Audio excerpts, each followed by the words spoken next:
Students example number 21 देखते हैं। तो यहाँ तो आपको सिंपल ही दिख रहा है कि एक हमारे पास एक्सपोनेंशियल फंक्शन है और एक ट्रिग्नोमेट्रिक फंक्शन है। तो ILATE, तो इसमें कौन हो गया, एक्सपोनेंशियल लास्ट में आ रहा है तो ये सेकंड हो जाएगा, और ट्रिग्नोमेट्रिक आपका पहले आ रहा है तो ये फर्स्ट हो जाएगा, यानी कि ये फर्स्ट फंक्शन हो गया, ये आपका सेकंड फंक्शन हो गया। तो बाय पार्ट मेथड से इसको सॉल्व कर लें। तो सिंपली दिख रहा है दो फंक्शन प्रोडक्ट फॉर्म में है। तो फर्स्ट को हमने एज इट इज रखा, इंटीग्रेशन ऑफ सेकंड हो गया, फिर minus integration d/dx as it is copy कर लो। फर्स्ट को रखो, इंटीग्रेशन ऑफ सेकंड कर दो, dx कर दो, और बाहर हमने जो इंटीग्रेशन लगाया उसका dx अलग हो गया। तो ये आपका इंटीग्रेशन ऑफ e⁻x क्या होता है, e⁻x ही होता है, तो ये हमने इस तरह से अरेंज करके लिया, e⁻x sin x हो गया। फिर minus integration d/dx of sin x क्या होता है, तो d/dx ऑफ sin x होता है हमारा cos x, तो यहाँ पे हो गया आपका cos x हो गया।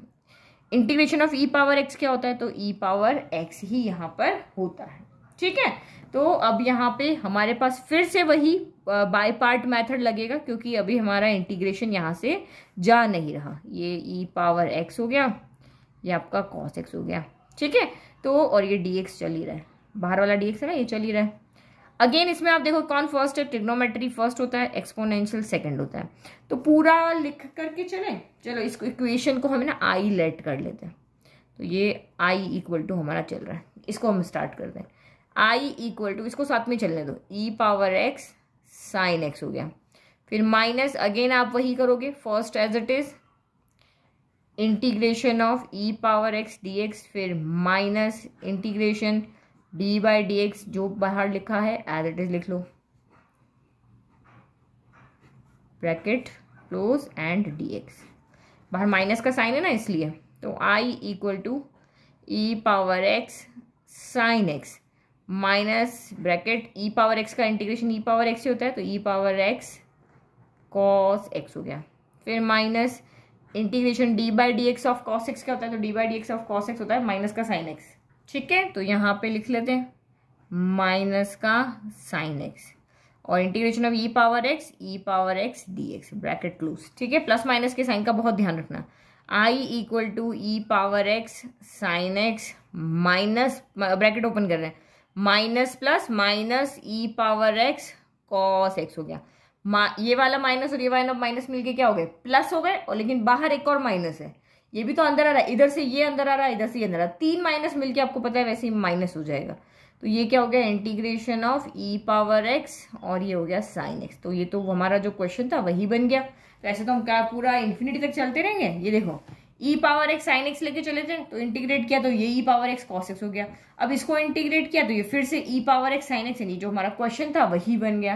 तो इसीलिए मैंने इसको यहाँ पे क्या किया था, आई लेट किया था, क्योंकि अब इसे इंटीग्रेशन को यानी कि इन्फिनिटी तक चलाते रहेंगे, तो इसकी जगह पे आप आई रख देते हैं हमारे क्वेश्चन में से, इसको फर्स्ट कर देते हैं, फ्रॉम फर्स्ट। तो ये क्या हो गया, e⁻x sin x minus e⁻x cos x minus का i।